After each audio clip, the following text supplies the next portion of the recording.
ಎಲ್ಲರೂ ಹೇಗಿದ್ದೀರಾ? ನಾನಂತೂ ಚೆನ್ನಾಗಿದ್ದೀನಿ, ನೀವು ಚೆನ್ನಾಗಿದ್ದೀರಾ ಅಂತ ನಾನು ಭಾವಿಸ್ತೇನೆ. ಇವತ್ತು ನಾನು ನಿಮಗೆ ಹೊಸ ರೆಸಿಪಿಯೊಂದಿಗೆ ವ್ಲಾಗನ್ನು ಸ್ಟಾರ್ಟ್ ಮಾಡ್ತಾ ಇದ್ದೇನೆ. ಇವತ್ತಿನ ರೆಸಿಪಿ ಎಂತಂತ ನೀವು ತಮ್ಮನೇಲಿ ಆಲ್ರೆಡಿ ನೋಡಿರ್ಬೋದು. ಬೋಂಡ ಸುಕ್ಕವನ್ನು ನಾನು ಮಾಡ್ತೇನೆ ಇವತ್ತು. ಅದು ಹೇಗೆ ಮಾಡ್ತೇನೆ ಅಂತ ನಾನು ನಿಮಗೆ ತೋರಿಸಿಕೊಡುವ ಅಂತೇಳಿ ಈ ವಿಡಿಯೋ ಮಾಡ್ತಾ ಇದ್ದೇನೆ. ಐ ಹೋಪ್ ನಿಮಗೆ ಈ ವಿಡಿಯೋ ಖಂಡಿತ ಇಷ್ಟ ಆಗ್ತದೆ ಅಂತ ನಾನು ಅಂದ್ಕೊಳ್ತೇನೆ. ಇಷ್ಟ ಆದರೆ ಚಾನಲ್ಗೊಂದು ಸಬ್ಸ್ಕ್ರೈಬ್ ಮಾಡ್ಕೊಂಡು ವಿಡಿಯೋಗೊಂದು ಲೈಕ್ ಮಾಡಿ ಆಯಿತಾ? ಓಕೆ, ಇನ್ನು ರೆಸಿಪಿಯನ್ನು ಸ್ಟಾರ್ಟ್ ಮಾಡುವ. ಇಷ್ಟು ಬೋಂಡಸ್ ಮೀನು ಉಂಟು, ಇದನ್ನು ಚೆಂದ ಕ್ಲೀನ್ ಮಾಡಿ ಇಟ್ಟಿದ್ದೇವೆ. ಇಷ್ಟು ಉಂಟು ಬೋಂಡಸ್ ಮೀನು ಕ್ಲೀನ್ ಮಾಡಿ ಇಟ್ಟದ್ದು. ಇದ್ರದ್ದು ಇವಾಗ ಒಂದು ಒಳ್ಳೆ ಸುಕ್ಕ ಮಾಡುವ ನಾವು. ಬೋಂಡಸ್ ಸುಕ್ಕಕ್ಕೆ ಬೇಕಾಗಿರುವಂಥ ಐಟಮ್ಸ್ ಇದುವೆ. ನಾನು ಆಲ್ರೆಡಿ ರೋಸ್ಟ್ ಮಾಡಿ ಇಟ್ಕೊಂಡಿದ್ದೇನೆ, ಗೊತ್ತಾಯ್ತು. ಇದೆಲ್ಲ ರೋಸ್ಟ್ ಮಾಡಿ ಇಟ್ಕೊಂಡಿರುವಂಥದ್ದು. ಮೆಣಸು, ಆಮೇಲೆ ಕೊತ್ತಂಬರಿ 2 ಸ್ಪೂನ್ ತೊಗೊಂಡಿದ್ದೇನೆ, ಆಮೇಲೆ ಜೀರಿಗೆ 1 ಸ್ಪೂನು, ಮತ್ತು ಈ ಕಾಳು ಮೆಣಸು ಉಂಟಲ್ಲ ಅದು ಒಂದು 1/2 ಸ್ಪೂನ್ ತೊಗೊಂಡಿದ್ದೇನೆ, ಅರ್ಧ ಸ್ಪೂನು. ಆಮೇಲೆ ಸ್ವಲ್ಪ ಕರಿಬೇವನ್ನು ಹಾಕಿದ್ದೇನೆ. ಇಷ್ಟೆಲ್ಲ ನಾನಿಲ್ಲಿ ರೋಸ್ಟ್ ಮಾಡಿ ಇಟ್ಕೊಂಡಿದ್ದೇನೆ. ನೋಡಿ, ಇದೆಲ್ಲ ನಾನು ರೋಸ್ಟ್ ಮಾಡಿ ಇಟ್ಕೊಂಡಿರುವಂಥದ್ದು. ಆಮೇಲೆ ಒಂದು ಸ್ವಲ್ಪ ಹುಣಸೆ ಹುಳಿ, ಗೊತ್ತಾಯ್ತಾ? ಹುಣಸೆ ಹುಳಿ ಹಾಕಿದ್ಮೇಲೆ ಟೊಮೆಟೊ ಹಾಕೋ ಅವಶ್ಯಕತೆ ಇರುವುದಿಲ್ಲ. ನಿಮಗೆ ಟೊಮೆಟೊ ಬೇಕು ಅಂತಾದರೆ ಹುಣಸೆ ಹುಳಿಯನ್ನು ಸ್ವಲ್ಪ ಕಡಿಮೆ ಹಾಕಿ ಅಷ್ಟೇ. ನಾನು ಇಷ್ಟು ಹುಣಸೆ ಹುಳಿಯನ್ನು ತೊಗೊಂಡಿದ್ದೇನೆ, ಸೊ ನಾನು ಟೊಮೆಟೊನ ಸ್ಕಿಪ್ ಮಾಡ್ತೇನೆ. ಆಮೇಲೆ ಇಲ್ಲಿ 2 ಈರುಳ್ಳಿ ಉಂಟು, ಚಿಕ್ಕ ಚಿಕ್ಕದು 2 ಈರುಳ್ಳಿ. ದೊಡ್ಡ ಈರುಳ್ಳಿ ಆದರೆ 1 ಈರುಳ್ಳಿ ಸಾಕಾಗ್ತದೆ. ಆಮೇಲೆ ಶುಂಠಿ ಬೆಳ್ಳುಳ್ಳಿ ಪೇಸ್ಟ್ ನಿಜವಾಗಿ ಹಾಕಬೇಕು, ಬಟ್ ನನ್ನ ಹತ್ರ ಶುಂಠಿ ಬೆಳ್ಳುಳ್ಳಿ ಪೇಸ್ಟ್ ಇಲ್ಲ. ಸೊ ಹಾಗಾಗಿ ನಾನು ಶುಂಠಿನ ಇಷ್ಟು ಚಿಕ್ಕದಾಗಿ ಕಟ್ ಮಾಡಿ ಇಟ್ಕೊಂಡಿದ್ದೇನೆ. ಶುಂಠಿ ಸಹ ಹಾಗೆ ಹಾಕಿದ್ಮೇಲೆ ಬಾಯಿಗೆ ಸಿಕ್ಕಿದ್ರೆ ಒಂಥರ ಒಳ್ಳೇದಾಗ್ತದೆ. ಸೊ ಅದಕ್ಕೋಸ್ಕರ ಇಲ್ಲಿ ನಾನು 3 ಹಸಿರು ಮೆಣಸಿನ್ಕಾಯಿನ ತೊಗೊಂಡಿದ್ದೇನೆ, ಕಟ್ ಮಾಡಿ ಇಟ್ಕೊಂಡಿದ್ದೇನೆ. ಇಷ್ಟು ಐಟಮ್ಸ್ ಈಗ ನಮಗೆ ಬೇಕು ಬೋಂಡ ಸುಕ್ಕಕ್ಕೆ, ಗೊತ್ತಾಯ್ತಾ? ಇಷ್ಟು. ಈಗ ಫಸ್ಟ್ ನಾನು ಇದನ್ನು ಇಷ್ಟು ಐಟಮ್ನ ಪೇಸ್ಟ್ ಮಾಡ್ಕೊಳ್ಳುವ, ಚೆಂದ ಪೇಸ್ಟ್ ಮಾಡ್ಕೊಬೇಕು. ಮತ್ತು ಇನ್ನೊಂದು ವಿಷಯ ಅಂತ ಹೇಳಿದರೆ, ಈ ಮೆಣಸು ಉಂಟಲ್ಲ ಓವರಾಗಿ ಅಂದರೆ ಬ್ಲ್ಯಾಕ್ ಆಗಬಾರ್ದು, ಕಪ್ಪಾಗಬಾರ್ದು. ಕಪ್ಪಾದರೆ ಟೇಸ್ಟ್ ಬೇರೆ ಬರ್ತದೆ. ಸೊ ಅದಕ್ಕೋಸ್ಕರ ಇಷ್ಟು ಲೈಟಾಗಿದ್ದರೆ ಸಾಕು. ಇದನ್ನು ನಾವು ನೀರು ಹಾಕಿ ಗ್ರೈಂಡ್ ಮಾಡ್ಕೋಬೇಕು, ಪುಡಿ ಮಾಡ್ಕೋಬೇಕು. ಓಕೆ, ನಾನು ಇದನ್ನು ಪುಡಿ ಮಾಡ್ಕೊಂಡಾದ್ಮೇಲೆ ನಿಮಗೆ ಹೇಗಾಗಿದೆ ಅಂತ ತೋರಿಸ್ತೇನೆ. ಓಕೆ, ಇಷ್ಟು ಇದಾದರೆ ಸಾಕು, ಹುಡಿ ಆದರೆ ಸಾಕು. ನಾನು ಇದಕ್ಕೆ ನೀರೆಂತ ಹಾಕಲಿಲ್ಲ, ಜಸ್ಟ್ ಹೀಗೆ ಹುಡಿ ಮಾಡ್ಕೊಂಡದ್ದು, ನೀರು ಹಾಕದೆ. ನೋಡಿ, ಹೀಗೆ ಇಷ್ಟು ಹುಡಿ ಆದರೆ ಸಾಕಾಗ್ತದೆ. ಇನ್ನು ನೆಕ್ಸ್ಟ್ ನಮಗೆ ಬೇಕಾಗಿರೋದು ಸುಕ್ಕಕ್ಕೆ ತೆಂಗಿನ ತುರಿ ಬೇಕಲ್ವ. ಸೊ ನಾನು ಅದಕ್ಕೆ 1 ತೆಂಗಿನಕಾಯಿಯಲ್ಲಿ ಅದರ ಹಾಫ್ ತಗೊಂಡಿದ್ದೇನೆ, ಹಾಫ್ ಹುರಿದು ಹುರಿಬೇಕೀಗ ಚಂದ. ಅದಕ್ಕೆ ಸ್ವಲ್ಪ ಅರಿಶಿನ ಹುಡಿ ಸಹ ಹಾಕಬೇಕು, ಹಾಕೊಂಡು ಸ್ವಲ್ಪ ಫ್ರೈ ಮಾಡಿಕೊಳ್ಳುವ. ಇದು ಈಗ ಇದಕ್ಕೆ ಸ್ವಲ್ಪ ಕರಿಬೇವಿನ ಎಲೆಯನ್ನು ಹಾಕ್ತೇನೆ, ಚಂದ ಫ್ರೈ ಆಗಬೇಕಿದು. ಇದಕ್ಕೆ ಆಯಿಲೆಲ್ಲ ಎಂತ ಹಾಕೋದು ಬೇಡ, ಜಸ್ಟ್ ಹೀಗೆ ಫ್ರೈ ಮಾಡ್ಕೊಳ್ಳಿ. ಇದು ಸುಕ್ಕಕ್ಕೆ ಬೇಕಲ್ಲ, ಸೊ ಅದಕ್ಕೋಸ್ಕರ ಇದು ಯಾವುದೇ ಥರದ ಸುಕ್ಕ ಮಾಡ್ತೀನಿ ಅಂದರು ಅದಕ್ಕೆ ತೆಂಗಿನ ತುರಿ ಬೇಕು, ತೆಂಗಿನಕಾಯಿ ಬೇಕು. ಸೊ ಹಾಗಾಗಿ ನಾವು ಇದನ್ನು ಸ್ವಲ್ಪ ಕಲರ್ ಚೇಂಜ್ ಆಗೋವರೆಗೂ ಹುರ್ಕೊಳ್ಳುವ. ನೋಡಿ, ಇಷ್ಟು ಫ್ರೈ ಆದರೆ ಸಾಕು. ತೆಂಗಿನಕಾಯಿ ಅಂದರೆ ಒಳ್ಳೆ ಪರಿಮಳ ಬರ್ತಾ ಉಂಟು ಈಗ. ಇಷ್ಟು ಪರಿಮಳ ಬಂದರೆ ಸಾಕಾಯ್ತಾ? ಈಗ ನೆಕ್ಸ್ಟ್ ನಾವು ಸುಕ್ಕ ಮಾಡಿಕೊಳ್ಳುವ. ಈ ಕಡೆ ನೋಡಿ, ನಾನು ಒಂದು ಪಾತ್ರೆ ಇಟ್ಕೊಂಡಿದ್ದೇನೆ. ಇದಕ್ಕೆ ಸ್ವಲ್ಪ ಈಗ ಆಯಿಲ್ ಹಾಕಬೇಕು. ನೋಡಿ, ಸ್ವಲ್ಪ ಆಯಿಲ್ ಹಾಕ್ಕೊಳ್ಳುವ, ಇಷ್ಟು ಸಾಕು. ಆಯಿಲ್ ಸ್ವಲ್ಪ ಬಿಸಿ ಆದಮೇಲೆ ನಾವು ಇದಕ್ಕೆ ಈರುಳ್ಳಿಯನ್ನು ಹಾಕಬೇಕು. ಈಗ ನೋಡಿ, ಆಯಿಲ್ ಬಿಸಿ ಆಯಿತು. ಈಗ ನಾನು ಈರುಳ್ಳಿಯನ್ನು ಹಾಕ್ತಾ ಇದ್ದೇನೆ, ಆವಾಗಲೇ ಕಟ್ ಮಾಡಿರುವಂಥ ಈರುಳ್ಳಿ. ಇದನ್ನು ಚಂದ ಮಿಕ್ಸ್ ಮಾಡ್ಕೊಳ್ಳೋಣ.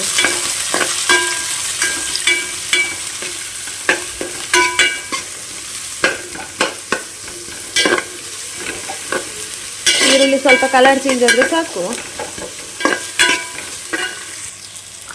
ಈಗ ಇದಕ್ಕೆ ಸ್ವಲ್ಪ ಕಟ್ ಮಾಡಿ ಇಟ್ಕೊಂಡಿರುವಂಥ ಶುಂಠಿಯನ್ನು ಹಾಕ್ತಾ ಇದ್ದಾನೆ.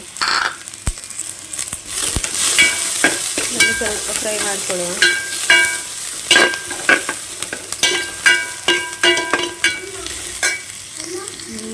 ಈಗ ಇದಕ್ಕೆ ಹಸಿರು ಮೆಣಸಿನಕಾಯಿಯನ್ನು ಹಾಕಿದ್ದೇನೆ. ನೋಡಿ, ಈಗ ಇಷ್ಟು ಈರುಳ್ಳಿ ಎಲ್ಲ ಫ್ರೈ ಆಗಿದೆ. ಈಗ ಬೋಂಡಸ್ ಮೀನನ್ನು ಹಾಕ್ಕೊಳ್ತೇನೆ.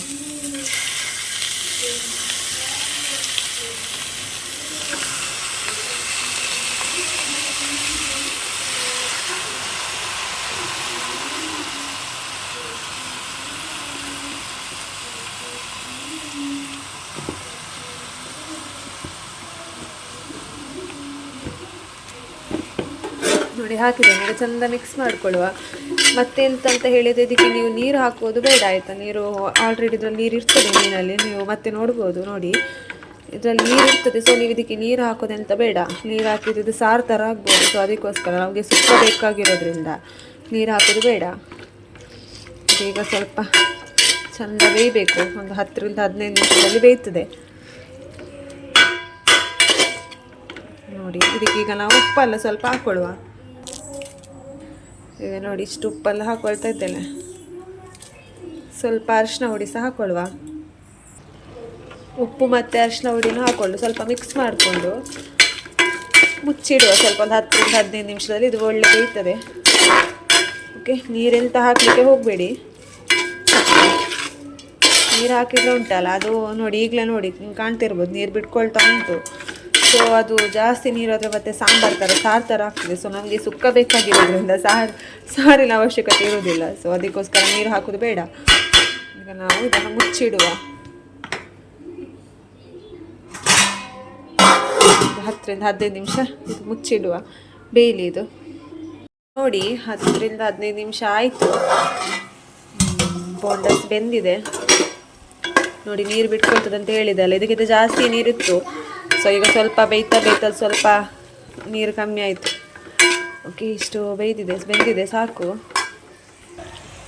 ಇವಾಗಲೇ ನೀವು ಉಪ್ಪೆಲ್ಲ ಚೆಕ್ ಮಾಡ್ಕೊಳ್ಳಿ ಆಯಿತು. ಸ್ವಲ್ಪ ಕಡಿಮೆ ಇದ್ದರೆ ಹಾಕ್ಕೊಳ್ಳಿ. ನಾನು ಹಾಕಿರೋದು ಸರಿ ಇದೆ ಉಪ್ಪು. ಈಗ ನಾನು ಮತ್ತೆ ಎಕ್ಸ್ಟ್ರಾ ಹಾಕ್ಕೊಳ್ಳೋದಿಲ್ಲ, ಆವಾಗಲೇ ಹಾಕಿರೋದು ಸಾಕು. ನಿಮಗೆ ಎಲ್ಲಾದರೂ ಉಪ್ಪು ಕಡಿಮೆ ಅಂತ ಅನಿಸಿದ್ರೆ ನೀವು ಉಪ್ಪನ್ನು ಇವಾಗಲೇ ಆ್ಯಡ್ ಮಾಡ್ಕೋಬೋದು. ಈಗ ನೋಡಿ ಇಷ್ಟು ಬೆಂದಾಯ್ತು. ಈಗ ನಾನು ಆವಾಗ ಪುಡಿ ಮಾಡ್ಕೊಂಡಿರೋಂಥ ಮಸಾಲೆಯನ್ನು ಹಾಕ್ತಾ ಇದ್ದೇನೆ. ಹಾಕ್ಕೊಂಡು ಚಂದ ಮಿಕ್ಸ್ ಮಾಡುವ.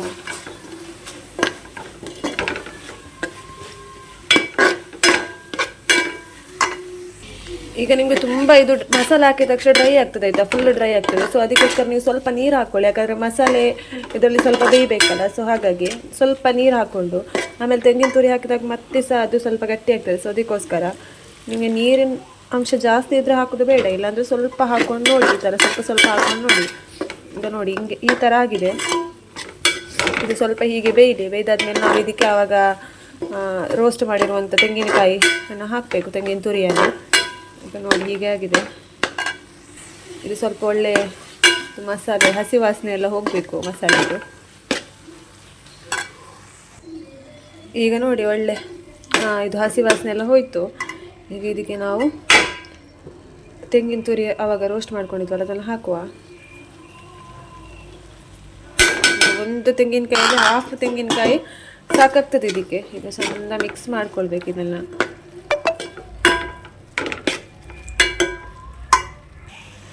ಈಗ ನೋಡಿ ಆಯಿತು, ಒಳ್ಳೆ ಆಗಿದೆ ನೋಡಿ.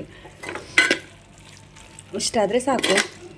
ಅದಕ್ಕಿಂತ ನಾವು ಸುಕ್ಕ ಮಾಡೋದಲ್ಲ ನೋಡಿ, ಇಷ್ಟಾದರೆ ಸಾಕು ಆಯಿತಾ.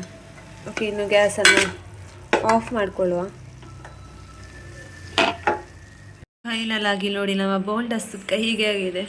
ತುಂಬ ಚೆಂದ ಆಗಿದೆ. ಅದು ಹೀಗೆ ಮಾಡಿ ಒಂದ್ಸಲ ನೋಡಿ ನೀವು ಹೇಗೆ ಆಗಿದೆ ಅಂತ ಹೇಳಿ ನನಗೆ ಕಮೆಂಟ್ ಮಾಡಿ.